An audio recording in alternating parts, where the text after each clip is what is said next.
Hey, what's up guys, it's Nick2. After testing a whole bunch of different build variations while playing throughout the season, testing a lot of the different hearts, etc., I finally landed on something that I think is incredibly strong for pretty much everybody, no matter where you are in your gear progression. This build just absolutely blasts. You do an unbelievable amount of damage, so even if you're very underleveled for certain types of content, you'll just absolutely annihilate everything.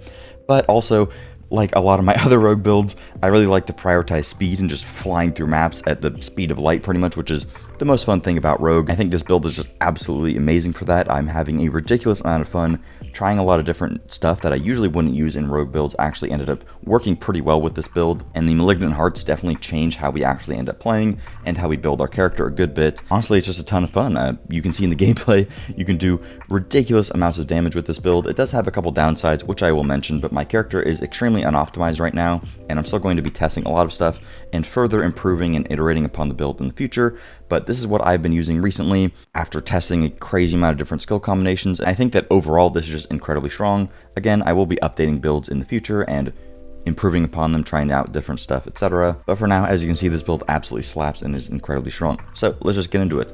Real quick, I've been streaming a ton over on Twitch. I'd love to see more of you guys around. If you have any rogue questions, or if you want to see when I start to push my rogue to do tier 100s, only level 83, but I plan to grind all the way to level 100 or around there.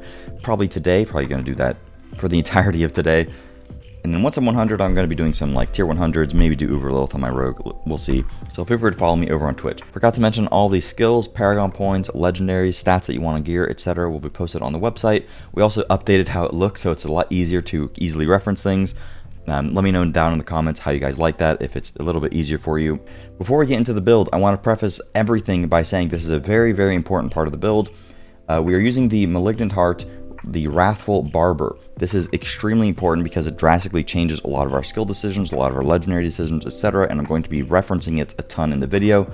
There's a ton of caveats to this heart, and I don't want to talk about all of it in this video. I made a separate video talking about all of the hearts. If you're interested in that, feel free to check that out. It's specifically pertaining to rogue. But this build heavily takes advantage of this heart. Essentially what it does is anytime that you land a single crit on an enemy, any damage that you do further to them within this window, whatever the roll is that you got, so mine is a 2.8, so within 2 seconds, pretty much all of my damage is then absorbed, and then the enemy is going to explode with all that damage that I did to them. You can see that when you're fighting, enemies are going to periodically go immune, and then you're just going to do a massive amount of damage. That is basically the damage that you accumulated over this period of time. This is particularly good for a couple different reasons. It seems like it has some weird damage scaling interactions. I'm not smart enough to figure all that out, but at the very least, with my roll at a 2.8, that's roughly a 36-37% damage increase straight up, because the stored damage is increased per second that you have on the enemy. But also this essentially converts any single target damage that you do into massive AoE damage. You pair this with something like Death Trap, where you pull all the enemies in, and then you also pair this with doing massive amounts of damage within this 2.5 second window of just trying to burst as much as humanly possible to get massive explosions, and you blow everything up instantly. Ideally, I think you would want a 2-second roll in this so that you can just speed farm content significantly faster, but the lower that the roll is, the harder it is to fit as much damage within that window as possible. If your character is very weak and you're trying to do like super underleveled content, having a 4-second roll would actually be unbelievably busted, because the mobs will take a little bit longer to kill, but if you can get a massive group of mobs together, 4 seconds, doesn't even matter how bad your character is, you should be able to absolutely annihilate everything. I was level 58 doing World Tier 4, level 78 mobs, Nightmare Dungeons, and I was having a terrible time, and then I got this on, I tried it, boom, put it on, and I was finally able to do stuff. A couple things I want to briefly mention is that lucky hits straight up just don't work with it, or if they do work, they work only when the explosion happens. Because the enemy does not take separate instances of damage anymore, they're only taking the instance of damage that is the explosion from the actual heart, which means that any sort of lucky hit mechanic, we pretty much have to ditch with the build. Another problem with the build is that the single target damage is actually pretty weak if you're fighting like a boss, or if you're fighting, I don't know, like a crazy tanky elite like the Butcher or something like that. Your single target damage is going to be a little bit scuffed. The main reason for this is because when the enemy goes immune, you can no longer reapply vulnerable just by using puncture, because they are immune, so any sort of hit that you do is not actually going to count as a hit. So basically what you have to do is the second that the like immunity bubble wears off, the second that you actually deal the big damage, you need to throw out a puncture instantly. But because we're using Shadow Imbuement with the build, as long as there's literally one enemy near an elite or something, or you make sure that there's just big packs of mobs, use Shadow Imbuement with its vulnerable application to basically perpetually vulnerable or apply vulnerable to mobs that are very tanky. 90% of the time it isn't an issue, but I just wanted to mention that that is a problem with the build, but we are heavily building into this heart because it gives us such a massive damage increase. As a result, this is massively going to influence our skills as well. So I'm going to be using Puncture here. The main reason for Puncture, even though the vulnerable is a little bit scuffed, I actually tried a version of this build without using the Puncture, but the Puncture is just good for if you run into energy issues every once in a while, you just have something to press, but it's not really that good because it's not going to generate any energy because you're not hitting crowd controlled enemies, because the enemies count as immune. So we're mainly using Puncture just for close quarters combat because exposure does not actually work, and momentum is just damage reduction. So close quarters combat gives us 20% attack speed bonus as well as a 30% damage multiplier against crowd controlled enemies. Everything we're fighting is crowd controlled, but also 20% attack speed is massive for the build because we're trying to do as much burst damage in a very short window as humanly possible. And also Puncture is great for getting the damage reduction whenever we use a basic skill. So that is just good for multiple different reasons. Twisting Blades, obviously, because it does the most burst damage. You could probably try a version of this build with like Rapid Fire. The other spells are probably just not very good for the way that this heart works. But with Twisting Blades, you can do pretty crazy burst damage. Unfortunately, the 1.5 second like return effect that it takes for the blades to start orbiting and stuff doesn't pair perfectly with the heart, and it's a reason that you would maybe want a heart with a little bit longer of a duration instead of 2.5 seconds. 2.5 seconds is better for like speed farming, but if you want to do massive amounts of damage, if you had a 4-second one, you will probably do literally double the amount of damage, because when you have, you know, the Twisting Blades hitting the mobs and they're spinning, that's when it's doing the most damage, right? So you just stack up that damage like crazy. Rapid Fire is probably an option, but Twisting Blades also gives us the cooldown reduction, and it's also just way faster for speed farming and stuff. Dash for the mobility. As you can see, I took off Shadow Step. If you get crowd controlled, it's not fun, I understand. Usually I pretty much never play without Shadow Step. I wanted to try something new. You could just take off Cold Imbuement if you really want Shadow Step, and you're perfectly fine. The reason that I am using Cold Imbuement with this build right now, where I typically am not really a big fan of Cold Imbuement, I kind of just wanted to try something else. Cold Imbuement typically I don't think is that good. The main value that you get from it is that you deal 20% increased damage when it's active. You pair this with like using Corruption on your amulet or like a weapon or something, and it makes that bonus 60% better, which is decent, like 32% increased damage or something like that when you have a max roll. But also, if you happen to freeze enemies, which you can do if you get like ranks and some other stuff with Cold Imbuement, you can take advantage of Frigid Finesse with damage versus frozen enemies, etc. The only reason I'm using this is just because it gives us more burst damage, where normally burst damage wouldn't be that relevant, but because of the way that we're playing with the heart and stuff, having the burst damage is very good. And I'm also pairing this with Death Trap, which is fantastic when you pair it with the heart, because the Death Trap pulls everything in, so you get the pull-in effect. The Death Trap damage is pretty weak, but because it pulls everything in, you start blasting on one mob, pull everything in, and then everything blows up for crazy amounts of damage because you're hitting everything simultaneously. You freeze everything with the Cold Imbuement, doing extra damage, and also the Shadow Imbuement is just amazing for doing crazy amounts of AoE. It actually works with the heart as well, so anytime you just deal damage to an enemy, they are therefore Shadow Imbued. You get the extra crit chance against injured, you get the AoE vulnerable application there. Everything just blows up, but also it massively solves your energy problem when you use like Consuming Shadows, just give you 30 energy anytime you simply just get a kill with shadow damage, which is basically every single time you get a kill, because of the way that the damage gets converted with the heart, is it counts as shadow damage. So this is just amazing. This is how I've been really enjoying playing with the build. Death Trap is also amazing because we get to use Preparation, which actually got buffed to 6 seconds every 100 energy you spend, and you spend a crazy amount of energy with the build because we are stacking attack speed to therefore benefit more from the damage window, right? So if we're spending a crazy amount of energy per second, we're drastically reducing the cooldown on our Death Trap. And the best part about Preparation is that when you use a Death Trap, you reset the cooldown on your Cold Imbuement. So you can go into a pack, you use your Cold Imbuement, and then Death Trap, and then by the time that the Cold Imbuement blades are returning and spinning to you, you have another set of Cold Imbuement, and then you Shadow Imbuement for the energy and for the vulnerable application. It just feels amazing. You also get the reset on your dash and stuff. But again, if you really want to play with Shadow Step, feel free to just take off Cold Imbuement. You don't really need the extra damage, but I think it's pretty nice, and I've just been enjoying trying it. One thing I forgot to mention is that the reason we are not using Poison Imbuement is because with Barber, you only have this apply for 2.5 seconds, and Poison Imbuement does its damage over 5 seconds, but when you upgrade it, it goes to over 6 seconds, so effectively you get half of the value with Poison Imbuement as you otherwise would, which is why I don't really use it. Feel free to use it if you want, because you get the debilitating toxins, reduced damage, which is pretty nice, but it kind of has an anti-synergy with the main purpose of the build, which is doing high burst damage, which Cold Imbuement I think is just a little bit better for. Yeah, enough talking about the skills, let's get into the skill tree. So keep in mind, lucky hit stuff just literally doesn't work with the build, so anything lucky hit oriented, we can just, you know, skip, because it works sometimes, but the proc rate is extremely low. So we go Puncture for the vulnerable, Twisting Blades, cooldown reduction, get the sturdy 3% damage reduction. People ask me all the time, is Siphoning Strikes worth it? Well, it's lucky hit, so it's not going to work with the Barber Heart in particularly. However, if you're playing a normal build, it's okay. The healing is way worse than it used to be, but it's probably still worth the points.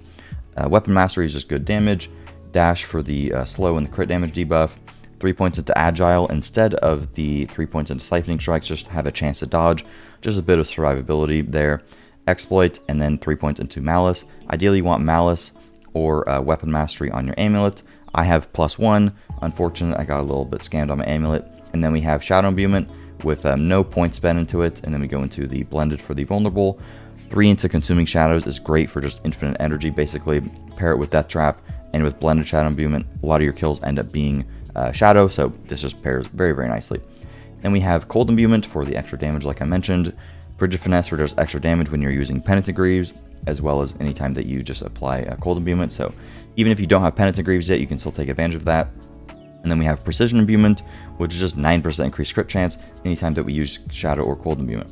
And then we have Trap Mastery, so anytime we pop down our Death Trap, which we do fairly often, and anytime we burst, we basically get 12% increased crit chance straight up. And then I pair this with Aftermath, so I just have even more energy regen, because I'm missing a lot of energy regen, not being able to play with Innervation and a couple other things. So this helps out drastically for just massive burst windows with the build. And then Haste for the movement speed. You could take the points out of here if you wanted to, like, I don't know, juice up Cold Imbuement or put the points into somewhere else. And then we have Close Quarters Combat. Exposure is lucky hit based, so it's just not going to proc very often with the way that we're dealing damage with Barber. And then we have Close Quarters Combat instead of Momentum. Momentum is good if you want damage reduction, and if you feel like you want to take off Puncture and instead go for Shadow Step and play without a basic skill. That can be a little bit cursed sometimes. You gain the damage reduction and the energy regen and the movement speed, which is really good, but Close Quarters Combat is crazy amounts of damage, so ultimately I'd recommend going for this. Alright, let's get into the Legendaries. I'm still experimenting with some stuff, and you actually have a good bit of options with the build. You can kind of do whatever you prefer, honestly, for the most part. Again, all the Legendaries will be posted over on the website. So for the two-hander, you want the Twisting Blades Orbiting Legendary, of course. This is just a massive damage increase. And then for the Amulet, I actually went for Corruption. Typically, I would go for something survivability oriented, which you can still do if you feel like you're having survivability problems. You could definitely do that. Or I go for double Shadow Step. But because we are not using Shadow Step, I don't need to go double Shadow Step anymore, and I can instead buff the effects that our Imbuments have, so they just deal additional damage, as well as I get more of a chill effect with Cold Imbuement and Shadow Imbuement. I don't know if it really benefits much from this. You maybe get extra crit chance, which is cool. I don't think it increases the duration on the vulnerable. From what I can tell, it doesn't, but just increasing the damage of these is actually quite nice. It's not really all that big of a deal to put this on the Amulet. I just wanted to try it out to see if I could like start instantly freezing mobs, which I actually kind of can, which is really good because you just do an ungodly amount of damage when enemies actually get frozen. Then like always, we have Umbral. I don't have an Umbral that's better than a 1. I've literally never looted one so far, so that's a little bit unfortunate, but my energy regen is actually pretty good with just one Umbral because we are applying so many different forms of CC. You have slow with dash, you have constant chill with Penitent Greaves, and you also have chill with Cold Imbuement, and if crowd controls are different percentages of the same effect, you get the benefit multiple times. So if chill is going to hit an enemy with Penitent Greaves and then with Cold Imbuement, I get double the energy refund there. There's a couple other things that I'm probably missing off the top of my head right now, but that is the majority of our CC, and mainly the Penitent Greaves and the Cold Imbuement is what gives us a lot of our energy back, but also doing damage, killing enemies with Shadow Imbuement is a massive portion of that. Energy regen can be a bit of a problem, especially on single target bosses, but playing around Death Trap with like Aftermath and stuff, which I'll mention in some gameplay, is hugely beneficial for us. And then we also have Ravenous Band. At some point, you may actually take this off when you have like a +4 Umbral Ring, for example. This basically just increases your base regeneration, and your base regen is it starts off at 8 per second, so 50% bonus, that makes it go to 12 per second. You could have a better roll of this of 70%, which I have not looted, but that still is pretty good for the build, because our goal is to just do a massive amount of burst damage in a very short window, so having enough energy to be able to do so is extremely important for us. And then that's why I actually went for Ashiar's Conjar, which I usually don't like because the stats on it are pretty terrible. Having the movement speed after killing an elite feels pretty insane, and daggers aren't as bad as they used to be because they drastically nerfed the crit damage on swords, for example, but you get a crazy amount of attack speed with this, which is just really good for doing damage within that short window for Barber, and then you pair that with accelerating for even more attack speed, just to do as much burst damage as possible, and it really just speeds up the build, but you really don't need Ashiar's Conjar. Using a different sword overall will give you higher damage numbers, but I think this just feels pretty nice. If you happen to get one, just try it out and let me know how you like it, but otherwise using a sword is perfectly fine. Until you're level like 60 to 70 and you have good crit chance, daggers will be better than swords, but once you have pretty good swords, they're better because of the crit damage as well as the weapon mastery 9% damage increase. Then we have some survivability oriented stuff in the form of cheats for just 25% less damage from crowd controlled. Disobedience is still very good even though we don't stack it up like crazy. And then I also have Aspect of Might for just extra damage reduction. We have one extra slot here which I don't really know what to do with. I'm testing multiple different things. Right now I'm using this, but I don't think this actually works. I need to test it a little bit more. I'll update you guys on the website what you should use. You can also use damage versus frozen is increased by 25%, basically just giving you increased damage. And this also is a utility slot, so you could use it on any of these slots, or you could even slam it in your amulets if you happen to be freezing enemies very quickly, which you do every once in a while with Cold Imbuement, but I would prefer stuff that works like more consistently overall. Somebody mentioned in my YouTube comments actually that the Caged Heart of Trickery with the Shadow Decoy, right now I'm not using a subterfuge skill, but if you put on the legendary that makes your dash drop a smoke grenade, anytime you just dash, it will actually spawn a Shadow Decoy. I have not tested this yet. I have a feeling the decoy will spawn where you started the dash, and then it'll taunt the mobs away from where you're trying to dash. So I need to try it. I don't have one on me that I can try, but highly recommend trying that out for you guys if that's an option. You kind of just have an open slot. You could go like Edge Masters or something like that for just extra damage. Just keep in mind that any lucky hit stuff like Manglers, etc. just doesn't really work with the build literally at all. Now that we're talking about hearts, you can only use one Wrathful Heart, and that is going to be Barber. For this build particularly, I will make other builds in the future using other hearts. And then we have the Vicious Heart for just an increase in crit damage. I wouldn't recommend using this until you have a decent bit of crit chance on like your rings and your gloves and stuff, but you get some crit chance in the skill tree, so it's not that big of a deal. And then for our last one, right now I have the decoy on, which literally doesn't work for the build. Alternatively, you would just want to use the 20% damage is suppressed just for damage reduction. You don't really have many good options for Wrathful Hearts on Rogue. Honestly, all you need is they're just hearts on Rogue in general. All you just need is the Critical Strike one with Barber and the Vicious one. If you're having a hard time getting Barber, I believe if you do the seasonal journey and you complete it, you get one guaranteed. Otherwise, you just want to go into a tunnel. I believe this one in the Dry Steppes is pretty good. I was blind. The Ravening Pit has a pretty good amount of mobs in there. You just go in there, kill them over and over again. If a Wrathful one doesn't spawn, you just leave, go back in, and just do that over and over again until you get some Wrathfuls. But Barber seems to be the one that drops the most frequently. Let's talk about stats on gear. Again, still kind of testing this and figuring it out, and all the stats will be over on the website. For the helmet, I'm currently running Ranks of Shadow Imbuement and Cold Imbuement. I wanted to try if Ranks of Cold Imbuement made it to where I instantly freeze enemies. The Shadow Imbuement is just for extra damage with it, but you don't really need it. Cooldown reduction is massively helpful here to reduce the cooldown on your death trap. And then armor is very good, or max HP is good. For higher stuff, I'd probably go max HP instead of the Ranks to Shadow Imbuement. Not 100%, but getting the ranks and then increasing the damage that those ranks then do with corruption seems to be pretty good. And then for the chest, you just want all the damage reduction in the world. I don't have a very good chest, but I guess you can get 42% imbuement skill damage, which isn't that bad on the chest. It's a pretty high number because we are using double imbuement, but getting like damage reduction from close, damage reduction from distant enemies, armor, or max HP is really good on the chest. And then on the gloves, you want critical strike damage with imbued skills, crit chance, ranks with twisting blades, and then trap skill cooldown reduction. The crit damage with imbuement skills could actually be replaced with attack speed instead. Not sure if it's necessary because I have so much as it is, and the crit damage is a good bit of additional damage. At the very least, just make sure you get Ranks of Twisting Blades and Crit Chance. Unfortunately, I don't have the Trap skill cooldown reduction, so my Death Trap is quite a long cooldown at the moment, but it gets significantly reduced via Preparation, and if I had better cooldown reduction rules on like my head and my amulet, for example, I don't even have any on my amulet right now, that would be very helpful. On the pants, I have damage reduction from close enemies, armor, max HP, and imbuement skill cooldown reduction. I haven't even rolled this because I don't know what else I would want, and it's very hard to roll pants. Imbuement skill cooldown reduction isn't really all that necessary because we are reducing the cooldown by using Death Trap rather than just straight up reducing the cooldown. So don't know if you really need that. You could go for more defensive stuff like damage reduction from distant or damage reduction while injured. For the boots, you want Penitent Greaves for the guaranteed chill effect, but because we are using a Cold Imbuement, you don't really need it. It's basically just to get more value from Umbral, like I was mentioning earlier. On normal boots, you could just use like movement speed, damage reduction while injured, and then you could just slap in an additional utility aspect, like the damage versus frozen one that I was mentioning. On the two-hander, you still want to be using a crossbow. A bow is okay, but a crossbow is way better. You want it to have vulnerable damage at the very least, dexterity, and then double crit damage with imbuement and crit damage normally. My vulnerable damage, unfortunately, is minimum roll. That's the most important thing for sure. Then you want a sword and Ashiar's Conjure or double swords.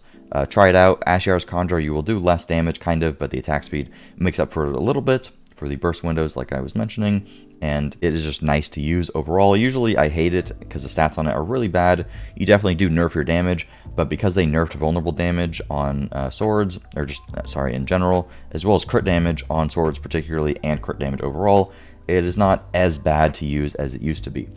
And then on your swords, you want to have crit damage, dexterity, vulnerable damage, and critical strike damage with imbued. My sword is an 814, so it's pretty good, but the stats on it are quite bad. Getting the vulnerable damage is massively impactful there. On the rings, you want critical strike chance, critical strike damage, vulnerable damage, and critical strike damage with imbued skills. So as you can see, this ring is pretty scuffed, and this ring is even more scuffed. No crit chance on here.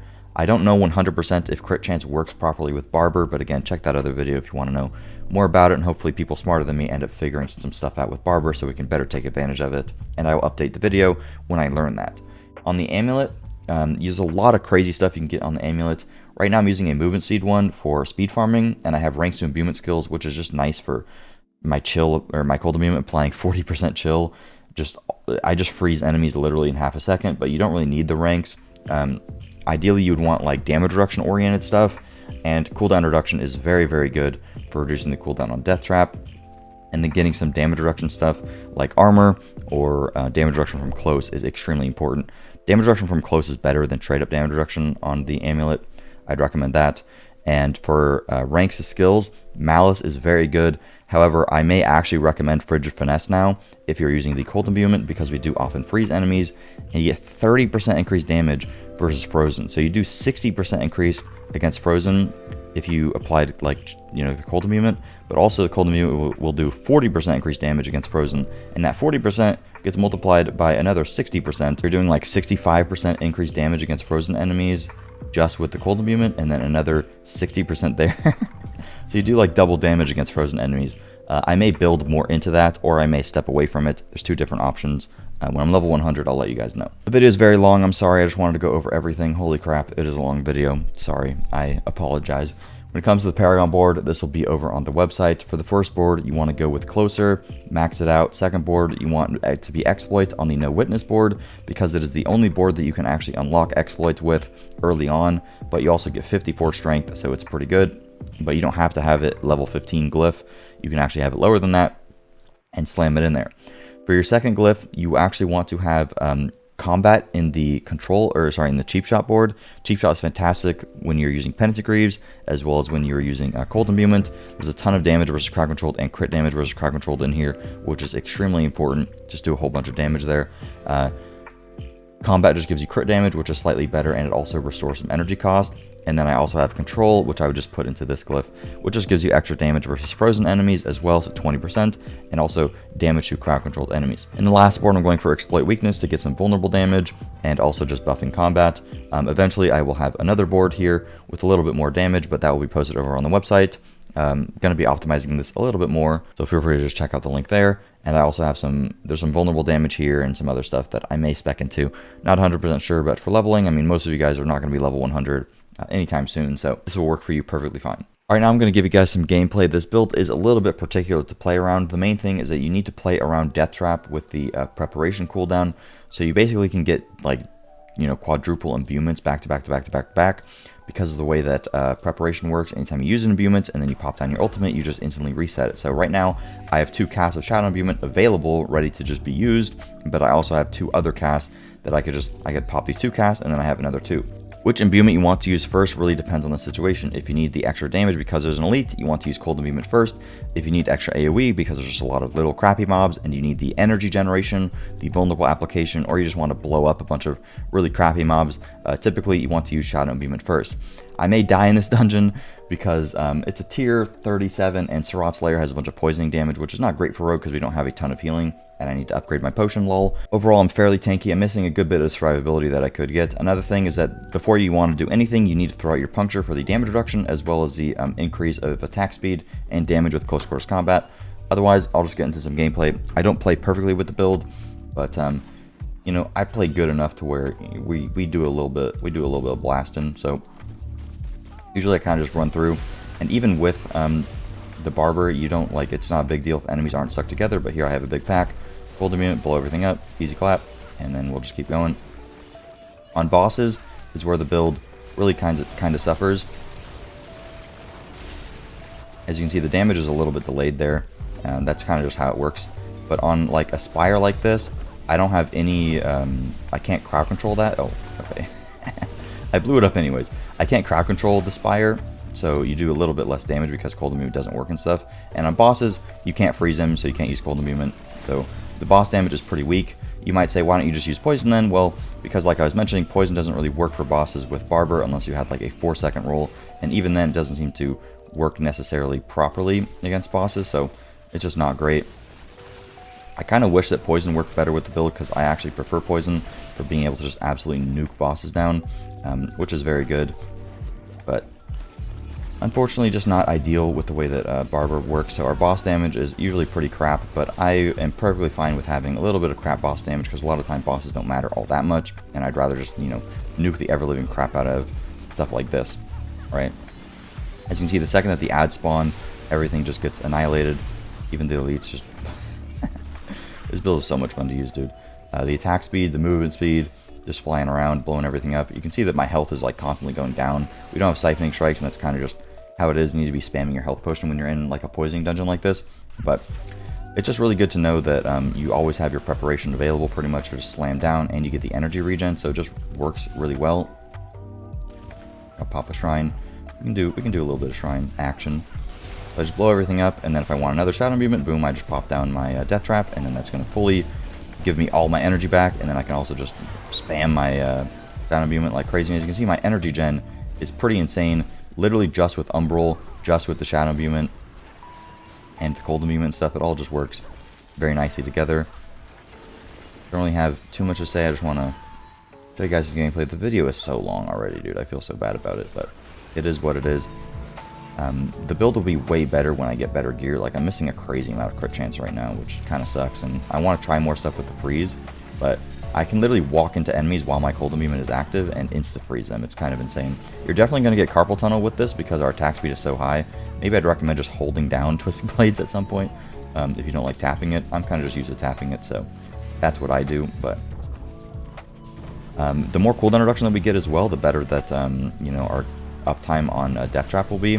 Right now we have basically no cooldown reduction for it. God, look at the guys instantly getting frozen, and I instantly just do over a mil to them. Pretty good. The cooldown reduction is pretty bad with my Death Trap right now. Oh, I have a Channeling Shrine up because I have no cooldown reduction. But because we have such high energy generation, and because we're spamming attacks with like ungodly attack speed, oh dude, I'm just gonna blow this up. You're able to spam it a pretty good amount anyways. So it's going to be just even better being able to just constantly spam it once we have more cooldown reduction. Like right now it would be active, whereas currently on my character it is down because I have no CDR. Dungeon is a little long.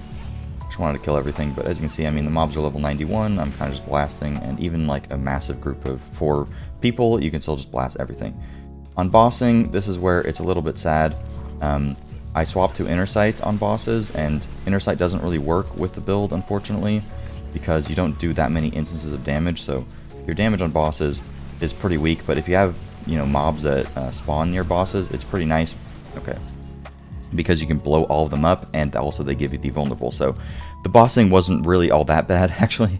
Kind of able to nuke the boss. If you're in like a group, it's not as great, but that was still pretty nice. What glyph do I want to level up next? I'm not sure what glyph I want to be next. Probably turf or something. I might do efficacy for the increased potency on the imbuments, just so that my cold imbuement like nuke stuff even more. But yeah, that's pretty much it. Thank you guys so much for watching. Sorry for the video being long, and sorry for my commentary on the gameplay being bad. I'm tired. I need to drink some more caffeine. But yeah, feel free to check me out on Twitch if you guys have any questions. There's kind of a lot going on with this build, so I wanted to make sure to go over everything. God, 36 minutes is how long I've been recording. Holy crap. Alright. Thanks for watching. Hope you guys enjoyed. Many more builds coming. I'm going to be making a poison-based rogue build. Going to be making an all-imbuement-based rogue build. Going to be perfecting this build. Going to be making a Lilith build. Going to be making a tier 100 build. Subscribe, subscribe, subscribe. Alright, thanks for watching. I'll see you guys later. Peace.